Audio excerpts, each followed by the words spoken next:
Boa noite a todos. É um prazer enorme estar aqui com vocês mais uma vez, né? Acredito que muita gente já me conhece, porque eu já sou arroz de festa aqui do Suave Caminho, né? Ali? Ah, tá. Então, gente, fui convidada, né?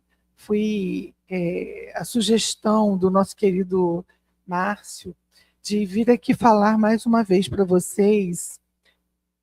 Um instantinho. E o tema. Diz ele que me viu falando em outra casa, e eu nem sabia que a fala que eu tinha feito tinha sido gravada, que foi lá no Centro Pedro, que muita gente conhece, é um dos centros bem conhecidos lá de Macaé, né? E a gente foi chamado lá para falar sobre a parábola dos dois filhos.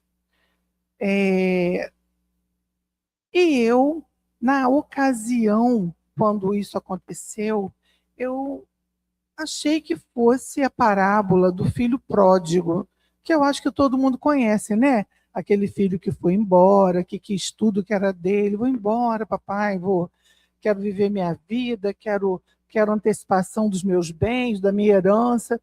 Eu falei, tudo bem, vou falar. Só que a parábola dos dois filhos não é essa. É algo muito importante também, mas está numa outra parte do Evangelho, que está lá em Mateus. Eu trouxe aqui a base. Na ocasião, eu usei esse livro que me foi sugerido pelo próprio Centro Pedro. Eu acho importante a gente estar incentivando a leitura das obras espíritas, que é da editora O Clarim, Caibar Schutel, Parábolas e Ensinos de Jesus. É lindo, né?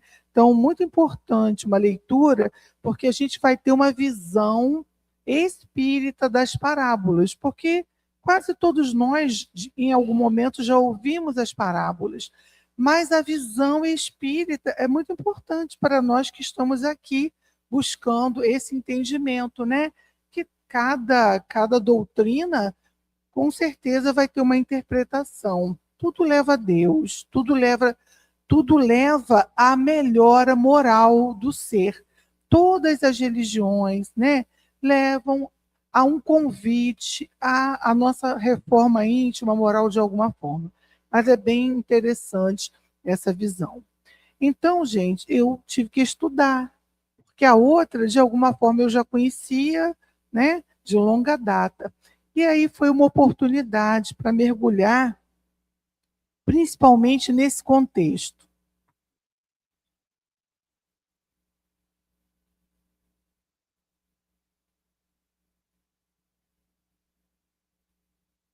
Então, é, hoje nós vamos tentar nos imaginarmos, porque é importante isso. Se eu trago alguma coisa de um tempo passado para cá, e na vida que a gente leva hoje, né, do fast food, do celular, da inteligência artificial, se nós não tentarmos caminhar um pouco, fazer um esforço de voltar no tempo, a gente não vai ter. Nós não vamos conseguir remontar, sentir, absorver aquele ensinamento. As parábolas, elas caminham. É claro que a gente pode trazer para cá, nós vamos fazer isso. Mas vamos entender o que levou Jesus a proferir essa parábola. Qual era o contexto? Quem já ouviu dizer aqui, quem já ouviu falar em Domingo de Ramos, que é uma. Todo mundo conhece o Domingo de Ramos? Ou já ouviram falar de alguma forma? Então, Jesus, tudo indica. Gente, eu não sou profunda conhecedora do Evangelho, mas a gente, de alguma forma, está sempre estudando. Então, Jesus esteve, parece, há muita controvérsia com relação à cronologia da passagem de Jesus pela terra, né? Mas fala-se que ele esteve em Jerusalém 5 vezes, aproximadamente, né? Isso é o que está mais ou menos estabelecido. Nessas passagens, né, ele teve várias experiências. Quando essa parábola acontece, é a última entrada de Jesus em Jerusalém. Foi exatamente o que se criou. Ele não entrou no Domingo de Ramos. Ele, através da sua passagem ali, foi a origem, a sua visita a Jerusalém naquele momento foi a origem, foi o que deu início ao Domingo de Ramos. Por quê? Ele chega ali num domingo. E logo na próxima sexta-feira, ali, dali a 5 dias, ele estaria sendo crucificado. Então, veja só como a gravidade, a profundidade dessa estada dele seria a última entrada. Como que Jesus entra em Jerusalém naquele momento? Ele pede, eu não sei contar nos detalhes mínimos, mas vou trazer como eu estudei, né, da minha forma de falar aqui. Ele entra. Primeira coisa, essa parábola, esse momento, a gente está trazendo do Evangelho de Mateus, capítulo 21, em vários versículos, né? Então, ele pede aos discípulos para irem num determinado local onde teria uma jumenta, tem lá uma jumenta e um jumentinho. Porque ele precisava entrar em Jerusalém daquela forma específica. Mas por que, Jesus? Porque ali todos já sabiam de tudo que ele vinha fazendo. Os milagres dele, né, todas as curas, tudo que ele fez, todas as transformações já eram conhecidas do povo. Todo mundo já sabia da grandeza das suas obras, de tudo que ele vinha fazendo, não tinha mais dúvida. Inclusive, aquela que foi muito assim, que ressaltou os olhos, que foi a ressuscitação, né? Ele ter ressuscitado Lázaro, né? Que aquilo foi uma comoção. Imagina, gente, a gente saber, né, que há entre nós alguém que consegue tirar alguém que está morto naquele momento, era o que se falava. Hoje a gente estuda, pode ter sido um estado letárgico, isso, aquilo, mas naquele momento lá, por isso que é importante a gente viajar no tempo. E aí, entender o seguinte, quem está chegando é alguém que consegue ressuscitar mortos, curar leprosos, fazer o aleijado andar, fazer o cego enxergar. E o povo agora, porque não tinha celular, não tinha WhatsApp, nada disso. As pessoas sabiam, não falar. Então, houve um tempo entre as ações de Jesus e o povo tomar conhecimento. E aí, estava todo mundo ciente. A Rádio Peão já tinha acontecido, né? E aí todo mundo já sabia quem está chegando. É aquele Messias, é o Messias, é o profeta que cura, é a promessa de Deus que está chegando. Só que lá no Velho Testamento tinha uma profecia de Zacarias. Lá em Zacarias 9, a gente tem que botar cola, né? Senão a gente não lembra, né? Isso que eu gosto nos evangelhos, estudam bastante, sabe tudo de cor, né? Então, lá em Zacarias, no Velho Testamento, havia a promessa da vinda do Messias. E o sinal é que esse Messias entraria em Jerusalém montado num jumentinho. E Jesus precisava fazer cumprir a profecia, porque ali, é claro que ele já sabia do que estava para acontecer, era o último momento que ele teria com todo aquele povo, e ele precisava não deixar dúvidas de que ele era o Messias prometido. Então ele manda buscar o jumentinho, que ele já sabia onde estava, e ele entra triunfalmente. Olha só o que é, né? O que somos nós, seres humanos, né? ele entra em triunfo para daqui a 5 dias estar sobre a cruz, que também foi um triunfo. Naquele momento parecia derrota, mas hoje nós sabemos que ele triunfou, que ele modificou aquilo que nós entendemos como a crucificação.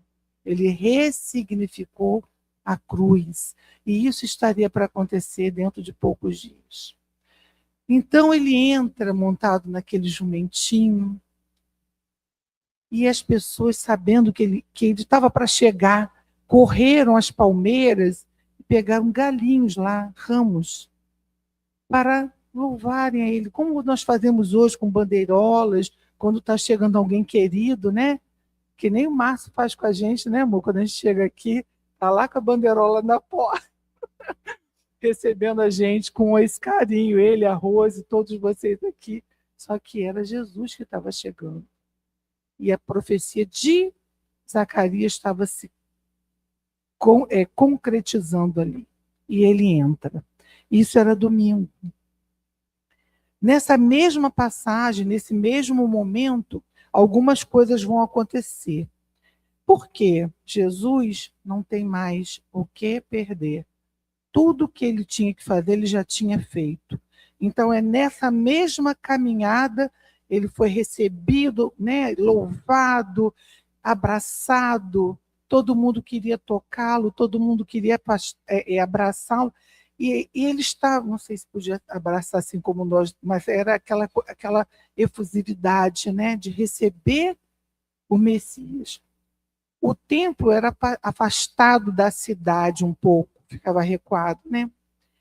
E ele vai ao templo em Jerusalém, depois dessa recepção calorosa, né, desse reconhecimento do seu messianato, ele vai ao templo. E lá, o que acontece? Aquela famosa passagem em que ele expulsa os vendilhões do templo. Todo mundo já ouviu falar nessa passagem, é só para a gente poder remontar, para ver que tudo está numa sequência. Ele vai ao templo, se surpreende em ver um monte de mercadorias sendo vendidas, gente fazendo câmbio, né, com bancas vendendo todo tipo de quinquilharias no templo. E ele se revolta, né? No caso, ele vira aquelas bancas, ele faz aquilo ali para deixar claro que ali não era lugar disso. Era uma das casas do pai. E ninguém podia agir assim dentro da casa do pai. Então, estamos caminhando com Jesus, né?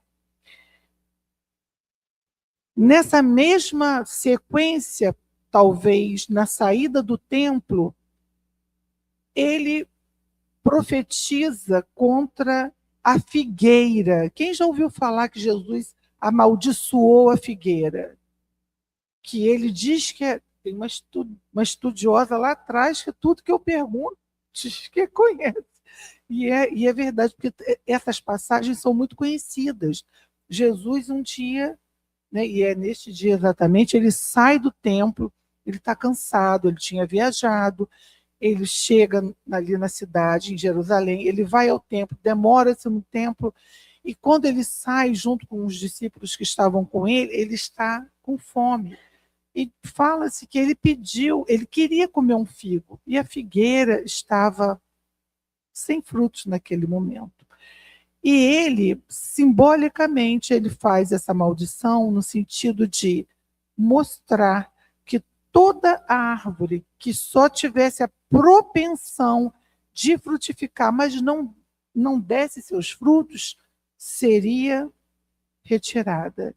No dia seguinte, quando passam por aquela figueira, ele com os discípulos, a figueira tinha secado completamente. Então, tudo foi muito forte naquele momento. Eram os últimos dias de Jesus sobre a terra. E ele fez questão de deixar marcado cada momento. Nessa mesma sequência, acontece a parábola dos 2 filhos. Por quê? Ele se encontra, tudo indica que seja na terça-feira. Então, ele chegou no domingo, passou segunda. Quando foi na terça-feira, ele tem uma conversa com os anciãos e com os fariseus, que vieram questioná-lo. Eles estavam revoltados. Por quê? Porque Jesus estava tendo um reconhecimento que eles não queriam. Lembra que anteriormente João Batista, o primo de Jesus, né, que já tinha sido decapitado, não foi? João Batista foi decapitado, e o povo já se revoltou, porque João Batista era aquele que batizava no Jordão. João Batista já tinha sido decapitado, foi contemporâneo de Jesus, era um primo de Jesus. Jesus foi batizado por João Batista também para se cumprir uma profecia. E aí o que acontece? As autoridades, porque havia ali autoridade formada por religiosos, que eram os fariseus, e autoridades formada pelo conselho dos anciãos, que naquele tempo ali eram muito respeitados. Não sei se hoje a gente poderia dizer isso, né? Eu acho que a gente está construindo de novo essa imagem de respeito para com as pessoas mais idosas. Mas, por exemplo, no Oriente, no Japão, eu sei que se fala, nunca estive lá, mas a gente sabe o quanto os mais velhos são respeitados, são ouvidos pela sua experiência. E lá era assim, havia um conselho formado pelos anciãos que eram respeitados, eram ouvidos, a palavra deles tinha força. E os fariseus eram os religiosos, né, aqueles que realmente conheciam as leis, guardavam as leis e eram, vamos dizer assim, ostentavam o conhecimento, se sentiam superiores porque muito conheciam e deveriam manter, inclusive, a ordem, e não mantinham a ordem no templo, né? Então, Jesus não estava nada satisfeito, mas eles estavam revoltados, porque o povo estava seguindo a Jesus e eles já tinham decapitado a João. João foi o precursor. João veio para preparar o caminho para Jesus. João foi morto e Jesus continuou na missão. E eles estavam doidos para encontrarem uma forma de eliminar Jesus. E aí, eles resolvem interpelar Jesus, fazendo perguntas. E qual foi a pergunta que eles fizeram a Jesus? Escuta, eles queriam saber de onde vinha a autoridade de Jesus. Eles desafiaram Jesus. De onde vem a sua autoridade? Jesus, lembra quando aquela mulher ia ser apedrejada e Jesus falou que aquilo era uma pegadinha também para já tentarem enlaçar Jesus, isso tempos atrás? Da mesma maneira, eles tentaram criar uma cilada. Na época, quando eles interpelaram Jesus quanto à mulher adúltera, Jesus fala para eles, para o povo, né, para todos que estavam ali, com os fariseus em torno, né? Atire a primeira pedra aquele que tivesse em pecado. E Jesus deixou nas mãos do povo a decisão de apedrejar ou não. E ninguém apedrejou, e Jesus já sabia que seria assim, porque todo mundo ali estava cheio de erro, cheio de pecado. Nesta ocasião aqui que a gente está trazendo, o que acontece? Eles perguntam a Jesus, de onde vem sua autoridade? Tipo assim, quem é você? A quem você obedece, né? Jesus já tinha mostrado o grande conhecimento das leis do Velho Testamento, de tudo, mas eles não aceitavam aquilo. E aí Jesus não respondeu diretamente. Ele passou a bola, ele passou para eles uma outra questão. Aí ele pergunta para eles assim: de onde era o batismo de João? Do céu ou da terra? Então, ele está perguntando, Jesus não responde diretamente, responde com a pergunta. Se eles estão perguntando a Jesus de onde é a sua autoridade, ele pergunta para os fariseus. De onde era a autoridade de João Batista? A intenção era essa, né? E eles não respondem, sabe por quê? Porque se eles falam assim, era de Deus, então por que que vocês o decapitaram? E se eles dizem assim, era da terra, o povo ia se revoltar contra eles, mais ainda, porque o povo estava completamente descontente. Então, eles se calaram, não falaram nada. Jesus falou: eu também não tenho o que responder para vocês. Ele não era mole, né? Ele era Jesus, né? Então, entende como a sutileza, as ciladas que vêm as perguntas. Isso, gente, acontece na nossa vida. Muitas vezes criam-se ciladas para que a gente se perca nas palavras. Por isso que a gente tem que tomar muito cuidado com as palavras, com aquilo que a gente fala, a forma como a gente responde, porque, inclusive, aí misturando mais, eu acho que aproveitando a oportunidade, a maior parte dos problemas que nos acontecem tem muito a ver com aquilo que se fala, né? Tudo começa nessa questão de quem fala e de quem ouve e como ouve. Então, Jesus sempre usou de muita sabedoria, né? E aí, aproveitando aquele silêncio, porque quando Jesus pergunta e eles não respondem, Jesus aproveita e traz a parábola. E aí eu vou ler para vocês a parábola dos dois filhos. Mas que vos parece?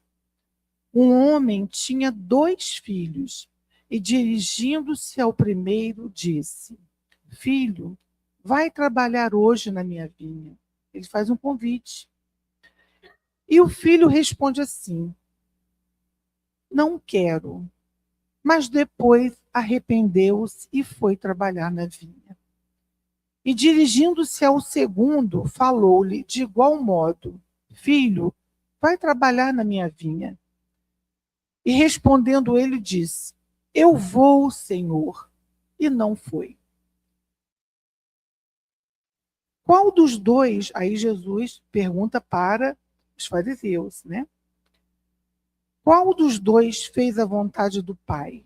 Disseram-lhe eles. Primeiro, disse-lhe Jesus: Em verdade vos digo que os publicanos e as meretrizes entram adiante de vós no reino de Deus. Porque João veio a vós no caminho da justiça e não o crestes. Mas os publicanos e as meretrizes o creram.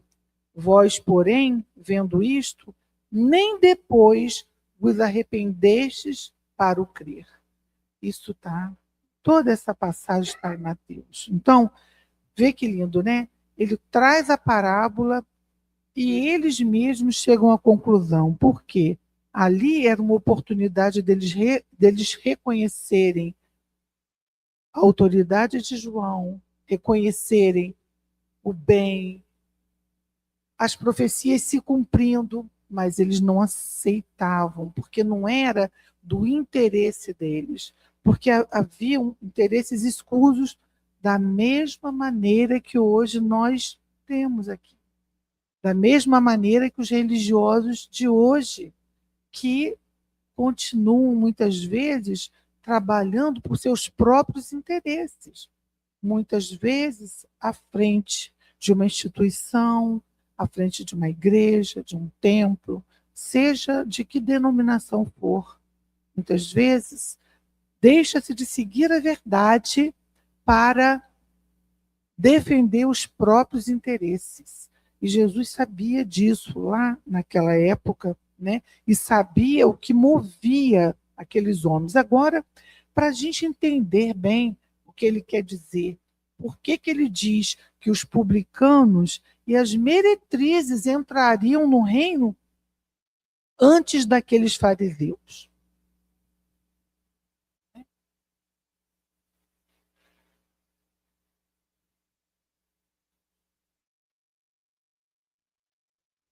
Então, vamos entender. Então, já falei que sumos sacerdotes são líderes religiosos e autoridades ligadas à religião, ao judaísmo, no caso, né? Os anciãos, quem são? São os líderes do povo. E os publicanos? Os publicanos que Jesus diz que entrariam antes desses religiosos no reino de Deus, eram os coletores de impostos odiados pelo povo. Por quê? Quem é que gosta de pagar imposto? Ainda mais quando a gente não sente que seja justo, quando a gente acha que aquilo não é utilizado de uma forma correta, porque é justo pagar impostos, mas não extorsivos, né? A gente precisa dos impostos para que as cidades, né, para que os países se desenvolvam, porque nós fazemos parte. Agora, quando existe extorsão, quando os impostos não são justos, quando são cobrados à custa do sacrifício do povo, à custa da fome do povo, ninguém quer, né? Então, os publicanos eram exatamente os coletores de impostos. Se eu não me engano, o próprio Mateus, que está aqui, que é quem conta essa passagem, quem é que assistiu ou assistiu The Chosen? Acho que é muito conhecido The Chosen, né? Então, lá a gente vai ver a figura de Mateus. Mateus, que eram judeus, que foram contratados pelos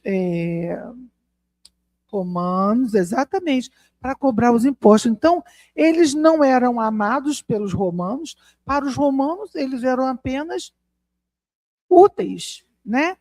E, ao mesmo tempo, eram detestados pelos judeus. Por quê?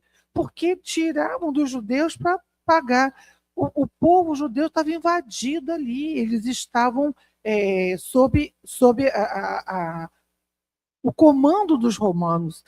O povo não estava feliz. Ainda por cima, tinham que pagar impostos que eles não concordavam aos romanos através do povo dele, que era o publicano. Do publicano era detestado.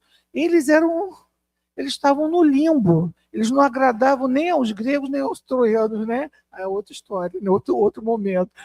Então, eles, coitados, eu digo coitado assim, porque alguém vai fazer o serviço sujo, né? Sempre tem aqueles que que não agradam. Eles escolheram, eles aceitaram, seja para se dar bem, seja porque precisavam mesmo, e foram lá fazer o que queriam, o que podiam fazer. E naquele momento ali, Jesus diz que e as meretrizes são prostitutas, né? Não tem jeito. Prostitutas naquele tempo, prostitutas hoje.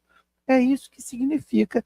E Jesus diz que os publicanos e as meretrizes entrariam no reino antes dos anciãos e dos fariseus, que eram os doutores da lei. Por quê?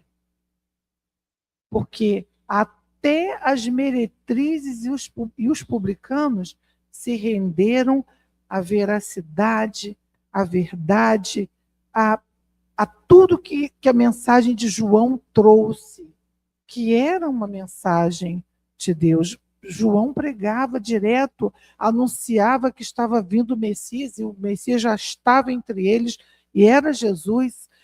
E até eles acreditavam, aquele povo estava todo ali ovacionando Jesus, recebendo Jesus com todo amor, com toda efusividade. Mas aqueles homens endurecidos, os idosos dali, que eram os conselheiros e os religiosos da época, não aceitavam. Por quê? E aí ele conta essa parábola querendo dizer o seguinte: a gente aceita muitas vezes fazer alguma coisa, mas existe uma diferença entre aceitar e fazer de verdade. A gente às vezes parece que faz, mas não faz. Parece que aceita, mas não aceita. Então, eles se comprometeram com a religião, eles se eles se comprometeram em conduzir o povo, em conduzir aquelas pessoas aos caminhos do Senhor, aos caminhos do bem. E isso passa, gente, por reconhecer os próprios erros, as próprias falhas, rever os posicionamentos. Eu gosto muito da passagem de Nicodemos, não vou, não tenho aqui, nem pretendo contar, mas é muito interessante a gente, no The Chosen, é linda a passagem de Nicodemos, que era um doutor da lei, né? A gente vê que coisa linda, que quando ele balança, né? Quando ele percebe a grandeza de Jesus, né? E ele quer saber das coisas, ele quer saber da vida espiritual, e Jesus passa para ele, né? Fala para ele aquilo, você que é um homem que conhece a letra, que conhece o Velho Testamento, você não sabe que para entrar no reino dos céus, a gente tem que nascer de novo, nascer da carne e do espírito. Evandro gosta muito dessa passagem, né? Assistam no The Chosen essa passagem, Jesus com Nicodemos. É lindo. E ele é um doutor da lei, né? A gente vai ver esse convite atual. Aí vamos trazer essa parábola para os dias de hoje.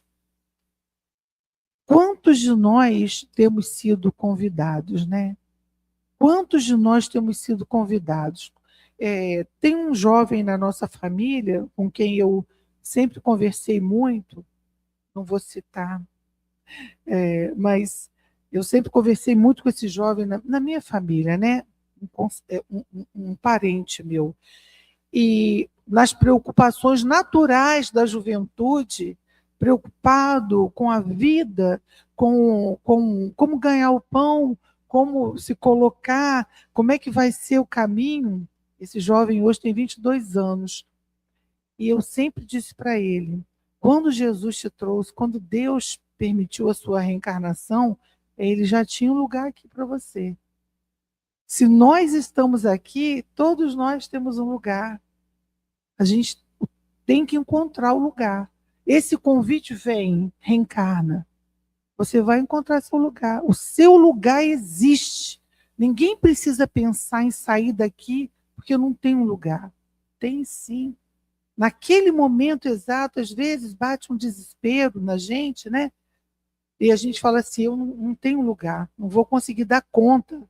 Acho que tinha alguma coisa para fazer, mas não consigo. Não consegue sim. É paciência, é perseverança, é olhar para um outro lado, é pedir ajuda, é não desistir. Então, esse convite é oportunidade, a própria oportunidade da reencarnação. O tempo, Jesus, no caso, o Senhor da vinha, né, quando Jesus conta a parábola, ele fala assim, meu filho, vem hoje para a minha vinha, vem hoje. Ele não fala, não, quando você puder, vem, não vem hoje, é hoje. Porque todos nós estamos chegando no tempo certo.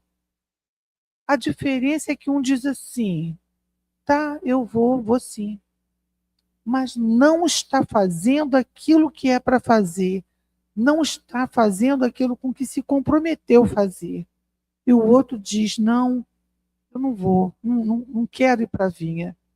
Mas o tempo e as coisas que vão acontecendo fazem com que esse ser acerte a rota. Não, eu vou.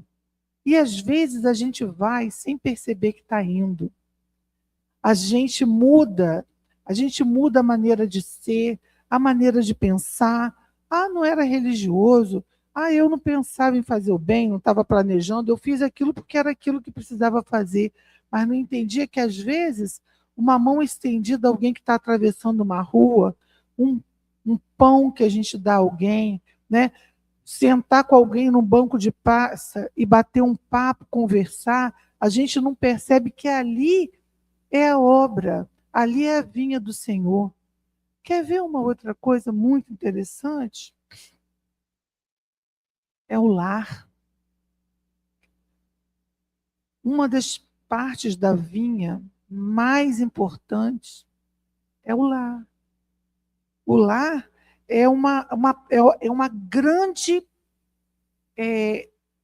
área da própria vinha do Senhor.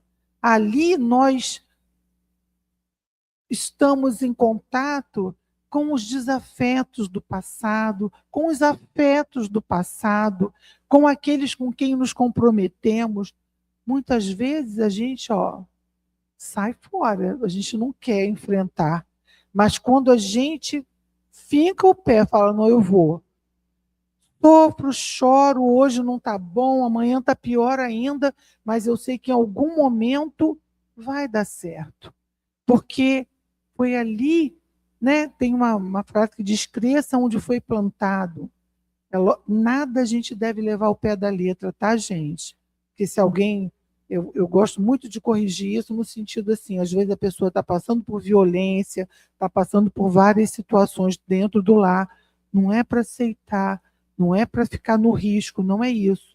Mas às vezes é uma questão de compreensão, de paciência, de mudar a maneira de agir, de pensar. Então, ali naquela vinha, na parte da vinha que é o lar, a gente tem grandes oportunidades de dizer sim. Às vezes a gente diz, não vou aguentar isso, eu estou indo embora. Depois a gente fala assim, não, eu vou ficar, eu vou tentar. Mais um dia. É que nem aquele que tem a dificuldade com álcool. Por hoje eu não beberei. Não é assim que diz o né? Tem lá uma oração muito bacana, né? Um compromisso. E tem essa questão do hoje. Eu vou ficar mais hoje, eu vou ter paciência por hoje. Então, se nós trouxermos essa parábola, depois da gente contextualizar aquele momento de Jesus, onde ele teve essa conversa, onde ele deixa claro que não é um fato da gente estar dentro de uma religião, dentro de um templo, da gente ter um título, que isso é o mais interessante, é que muitos ostentam títulos, né? Eu sou o presidente, eu sou o pastor, eu sou o babalorixá, eu sou o padre, eu sou... Gente, isso tudo é eu estou, porque tudo isso é passageiro. Mas o que eu sou? Eu tenho que ser, eu não tenho que estar, eu tenho que ser. Quem sou eu? Né? Onde eu estou agora, eu posso não ter nenhum destaque, eu não preciso estar sob os holofotes. Eu preciso estar na luz. Estar sob os holofotes é diferente de estar na luz. Estar na luz é ouvir a Jesus, é seguir seus ensinamentos, é viver não sendo perfeito, mas procurando o aperfeiçoamento. Hoje eu não fui bem. Santo Agostinho não falava, né? Toda noite, né, ao deitar, eu reflito sobre o que eu fiz, sobre as coisas que não fui bem, sobre aquilo que eu preciso melhorar. É assim. Ninguém vai levar para a cama um monte de problemas, senão não vai dormir. Mas, ao final do dia, fazer uma reflexão e ser melhor a cada dia. Pinguinho, uma gotinha. Errei de novo? Vou me corrigir de novo. Coloquei algumas coisas aqui para a gente sobre o lar, sobre o nosso ambiente de trabalho. Quando eu fiz essa fala lá no Centro Pedro, eu trouxe uma coisa que às vezes é uma grande dificuldade quando a gente precisa se subordinar a pessoas que a gente sente, a gente sabe que tem menos capacidade do que a gente. E muitas vezes você tem que ficar ali ouvindo coisas que não tem nada a ver, e você tentando ajustar, apagando incêndios, porque está sendo coordenado, está sendo chefiado por pessoas que, ao nosso modo de ver, são incapacitadas. Mas a gente precisa, naquele momento, aceitar aquele comando, porque é assim que é. Até que aquela situação se modifique, ou que, de repente, a gente, através da própria paciência, mereça viver uma outra situação. Não é fácil, principalmente quando a pessoa, eu estou falando, hoje é Dia dos Pais, né? Normalmente os homens têm essa questão da liderança forte, né? E muitas vezes eu acredito que hoje seja muito difícil, que cada vez mais as mulheres estão no comando, estão na liderança, e a gente percebe uma dificuldade enorme dos homens aceitarem essa direção dada pelas mulheres. E aí, muitas vezes, a mulher está capacitada, mas o orgulho do homem é difícil. Isso acontece no lar, que muitas vezes a mulher tem mais capacidade financeira do que o homem, e o homem tem a dificuldade. E, gente, aí a gente se pergunta, mas por que nós fomos trazidos a essa situação? Nós fomos convidados. Ali é uma parte da vinha. A gente está ali não por acaso. Muitas vezes, o nosso orgulho precisa ser quebrado, não é?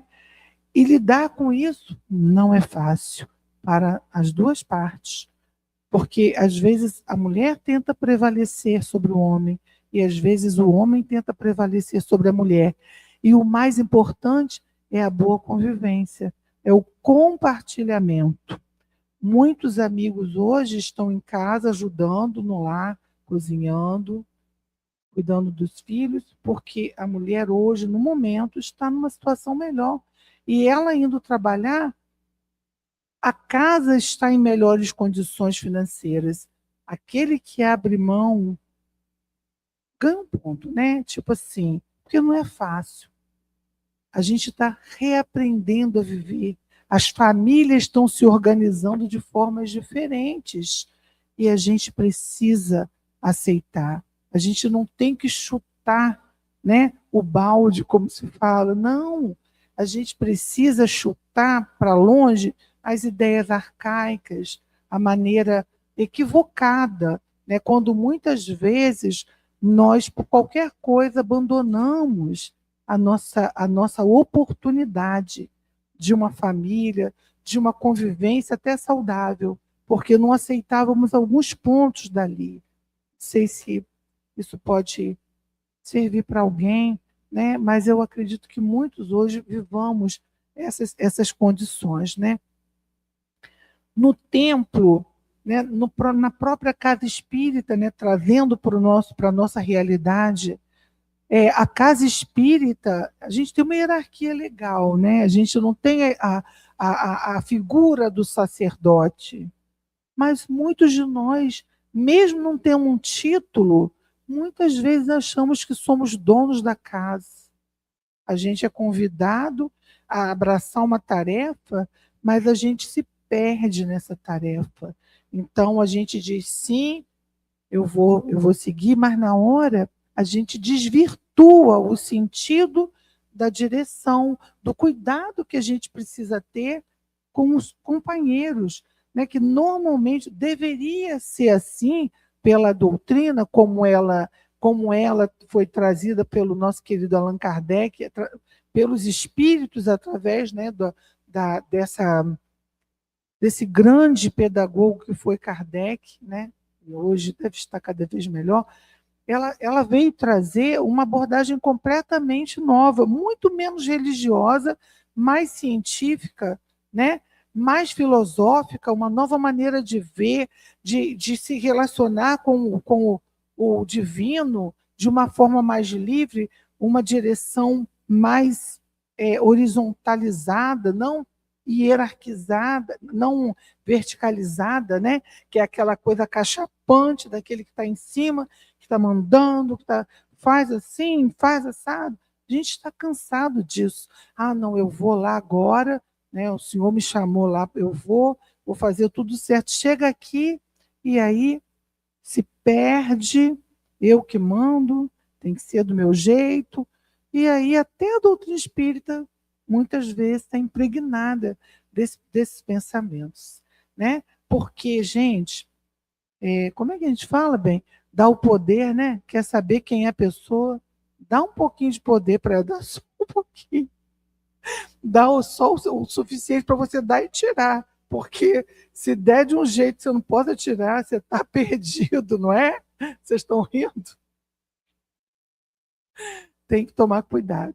Tem gente que não vai conseguir lidar com o poder. Sabe por quê, gente? Nós somos aqueles sacerdotes, nós somos aqueles religiosos de antigamente, que a gente hoje olha assim com uma aversão, mas sabe por quê? Porque a gente sabe o que já fez. A gente tem até medo, né? De novo se colocar numa batina, numa roupa, como é que é o nome daquela? Num hábito, né, de freira e sair por aí fazendo coisas que até Deus duvida, né? Então, ninguém está livre disso, mas todo mundo está aqui para melhorar. Todos nós estamos aqui para nos melhorarmos. É a tão conhecida e falada é, reforma moral, né? Que a gente precisa, né? É, eu fiz um resuminho do filho que diz sim, do filho que diz não, mas eu acho que a gente já falou sobre isso, né? O filho que diz sim, mas não realiza o trabalho, são aqueles mesmos homens considerados autoridades diante da religião e do povo, considerados responsáveis pela vinha. Só agiam por conveniência, defendendo seus próprios interesses. São ainda hoje os religiosos, homens em posições de comando, respeitados por sua aparência de elevação, que mantêm suas posições, mas não realizam o trabalho do bem, como se comprometeram ao reencarnar. Fica clara a incoerência entre seus discursos e suas atitudes. Isso lembra hipocrisia. A pessoa fala uma coisa e age de outra forma completamente diferente. Fingem virtudes, crenças e sentimentos ainda não desenvolvidos. O filho que nega, mas acaba indo para o trabalho na vinha, parece algo inalcançável. Quando olhamos de fora, a vida religiosa, os religiosos parecem seres angelicais. Evandro fala muito isso, que ele, quando chegou na doutrina espírita, tinha pessoas com quem ele tinha contato, que ele sentia assim, verdadeira angelitude, né? E são pessoas maravilhosas, mas depois, à medida que a gente vai se aproximando, nós vamos vendo que são apenas pessoas que se esforçam para vibrarem numa sintonia melhor e que nós temos toda a condição de nos melhorarmos também.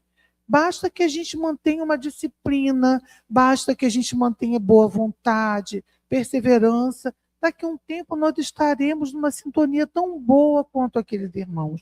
Isso acontece demais, né? Isso acontece demais. Eu tenho um amigo, muito amigo lá de São Gonçalo. Não sei se eu já falei para vocês que eu sou lá de São Gonçalo. Não fui garota da laje, não, tá? Fiquem tranquilos. Mas, mas gostaria de ter sido, tá? Que eu acho que é legal, de vez em quando, a gente também fazer umas coisas diferentes, né? Mas a gente começa tão de baixo, que eu olhava para ele, ele já estava na doutrina há tanto tempo, gente, e ele tinha uma coisa assim, tem que ele está vivo, graças a Deus, é um grande amigo, continua numa obra maravilhosa. Eu tinha medo de olhar para ele descobrir meus erros, eu passava por ele assim, tipo assim, está perto de Divaldo, está perto de Chico. Eu acho que devia ser uma coisa assim, né?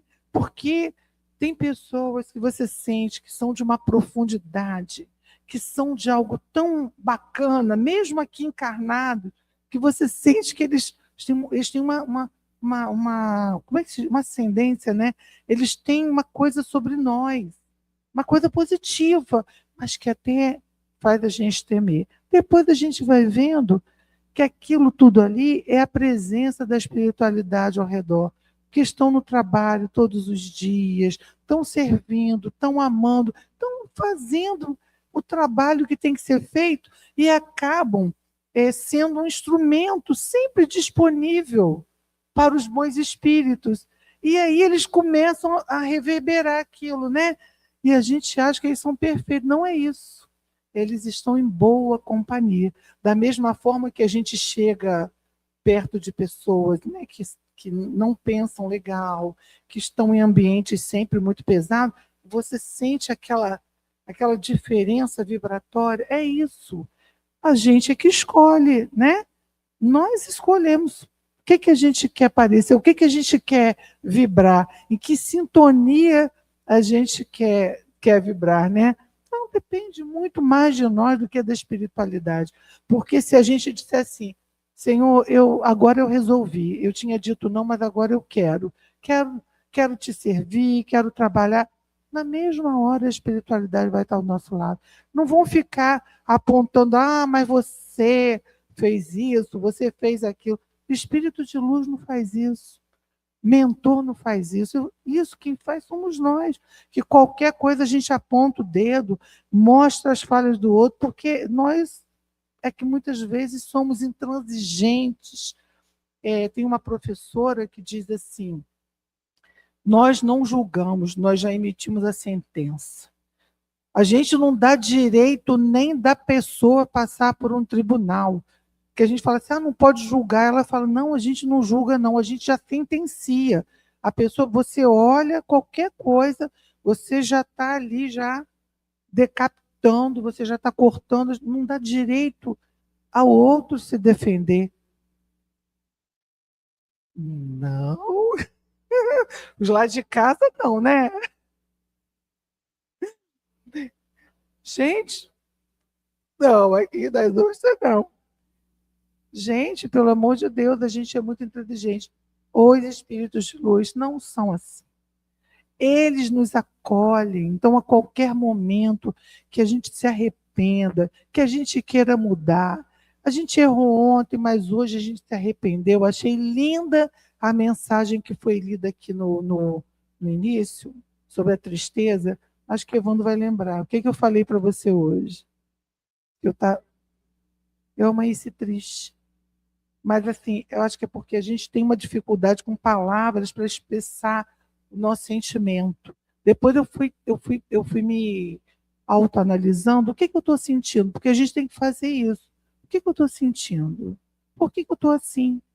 Eu hoje vou lá no Suave Caminho, eu fico um pouquinho tensa, né? Porque a gente tem dificuldade, né? A gente quer oferecer o melhor, mas o nosso orgulho é enorme, a gente nunca quer errar, a gente quer, né? E é muito difícil, né? A gente fala que é humildade, mas na verdade é orgulho, né? Mas tudo bem. E a gente sabe quando a gente vai falar alguma coisa, não somos só nós. Eu não estou falando aqui de mim, eu estou trazendo, olha, uma passagem de Jesus, é uma responsabilidade. Mas eu vou passar do meu jeito, da forma como eu entendi. Tudo bem. Eu falei para ele, eu estou triste. Mas eu não estava triste e infeliz, nada disso. É uma introspecção que eu entendo agora pela gravidade, no sentido da profundidade daquilo que a gente vai falar. E aí, eu, analisando um pouco a passagem que a colega leu, que ficou exposta aqui no quadro, pelo Data Show, que fala assim: tem uma tristeza com Deus e tem uma tristeza da matéria, da terra aqui, dos homens, né? Da vida. Aí eu digo para vocês que a tristeza da terra é uma tristeza pesada do remorso, da vontade de desistir, é aquela tristeza da depressão que pode levar à morte, como dizia a mensagem. A tristeza com Deus é a tristeza do arrependimento. Poxa, é estar contristado. Se eu não me engano, existe esse termo, estar contristado. É a gente estar introspecto, é a gente estar avaliando, reconhecendo as falhas e faltas e num processo de recomeçar, de fazer diferente. Orar intimamente e pedir novas oportunidades, não é? E aí é isso. A tristeza não é uma coisa que a gente tenha que evitar. A gente não pode. A gente precisa viver a tristeza não numa entrega à depressão, mas reconhecer, sem precisar do álcool para tentar esconder ou de outras drogas, nada disso. Vivam o seu momento, né? Vão para um cantinho, pega um livro, bota uma música, não se entregando a essa tristeza, mas aproveitando a introspecção para se conhecerem, porque o ser humano está precisando olhar para dentro. Nós nos distraímos o tempo todo com tantas coisas e muitas vezes não nos conhecemos. O que eu gosto de verdade, sem ser aquilo que como é que chama o negócio da internet? Hã? Aquele negócio que manda a gente o mesmo todo, daquilo que a gente gosta, os logaritmos. Hã? Isso. Os algoritmos ficam mandando para a gente. Você vê algoritmos. Os algoritmos, é isso, gente, desculpa. Eles mandam para a gente o mesmo. Você viu uma coisinha hoje, você está procurando, às vezes, um botão para comprar, né? E aí você vai ficar recebendo botão até você não aguentar mais. Você fala, meu Deus, eu não quero mais botão. Não é assim, gente. A loucura. Gente, o que eu gosto? Que cor que eu gosto, gente? Eu não sei mais. Porque aquilo vem enlouquecidamente. Gente, desliga tudo e liga o seu botão. Liga você. O que você gosta de comer de verdade? O que você gosta de beber de verdade? Quem é você? Quem sou eu? A gente não sabe mais. Aonde eu quero estar agora? Eu custei aprender isso. Às vezes eu vou vou para tal lugar, eu vou. Vou para tal lugar, eu vou. Agora eu não faço mais isso, porque eu sou dessa. Minha filha fala que eu tenho perna de cachorro, adoro bater perna. E eu tenho uma neta de 7 anos que é feita a minha imagem e semelhança. Se eu disser junto, ela já está aqui. E, gente, mas olha só, mas eu hoje me pergunto para onde eu quero ir. O que eu quero fazer? O que eu gosto? Eu quero mesmo ir para a rua agora, já está terminando aí o horário. Meu Deus, esse obsessor que eu trago, que a gente tem um combinado. Gente, eu não posso me soltar. Vocês viram que eu venho comportada, mas passo de minutos, volta tudo de novo, né? Mas é isso, eu acho importante a gente falar sobre isso, porque tem até jovens aqui que precisam ouvir isso. Gente, a gente precisa ser, a gente tem que parar de ser. Como é que é, amor? Que a gente ouviu esses dias, a gente ficou copiando isso? A gente tem que parar de ser massa, a gente tem que ser indivíduo. Porque tem aquela música que diz: ô, vida de gado, povo marcado, povo feliz. Então, gente, vida de gado é aquele monte. A gente mora no Horto, em Macaé, aquele monte de gado, né? Que tem lá. E você vê, dá uma determinada hora, e vai um na frente, aí vai aquele monte atrás, assim, ó. A gente olha da janela da nossa cozinha, a gente vê no morro lá em frente, aquele horário que eles vão para lá, depois o horário que eles vão para cá. Já terminou meu horário? Meu Deus.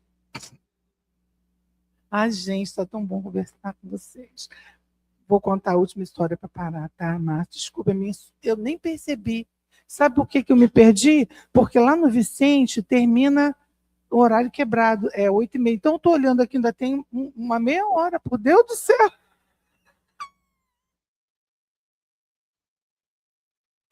Eu só quero contar para vocês rápido.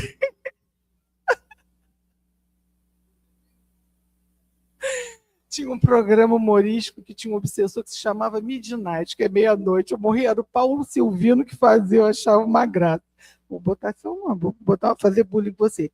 Só vou contar para a gente encerrar uma historinha do Chico rapidinho, só para fixar bem para vocês, sobre essa questão de ser chamado, aceitar ou não. O Chico era bem jovem ainda, ele ainda estava lá no Luiz Gonzaga, em Pedro Leopoldo, e ele, muito jovem, ele soube de um rapaz que tinha caído de 4 metros de altura, e o rapaz se quebrou todo, não tinha ninguém para ajudar. E Chico foi lá, ele recebeu pedidos de socorro lá no centro espírita. E ele quis ajudar. Ele era bem jovem ainda, ele não tinha ainda para outra cidade, lá para Uberaba. O que aconteceu? Ele de noite, ele podia cuidar, Mas de dia ele não podia, porque ele trabalhava. E aí o que, que aconteceu? Ele botou no jornal um anúncio pedindo gente para ajudar ele a cuidar. Falou a situação. Demorou uma semana, apareceram duas moças para ajudarem ele a cuidar. O rapaz levou um mês para se recuperar. Sabe quem eram essas duas moças? Quem sabe? Duas meretrizes. Elas trabalhavam à noite, eu até escrevi o que, que o Chico falava, que elas ofereciam seus serviços, como é que era mesmo? Espera aí, gente, está acabando. Só isso que eu vou falar, tá? É, a expressão que o Chico usa é muito interessante. Comercializavam as energias sexuais. Olha que chique, né? Comercializavam as energias sexuais. E aí, ele aceitou ajuda, elas passaram a cuidar do rapaz de dia e Chico cuidava à noite, que à noite elas trabalhavam. E sabe o que aconteceu, gente? Terminando aquela tarefa, uma foi trabalhar numa lavanderia, porque Chico orava, Chico, né, fazia toda aquela conversa com elas maravilhosa. Imagina conversar com o Chico durante um mês, ficar ali, né, trocando com ele. Uma foi trabalhar numa lavanderia e a outra foi ser enfermeira. Isso é aceitar o chamado, não é? E mudar a rota. Era isso que eu queria dizer para vocês, tá bom, gente? Desculpa, brincadeira. Foi muito bom estar aqui. Deus abençoe a todos.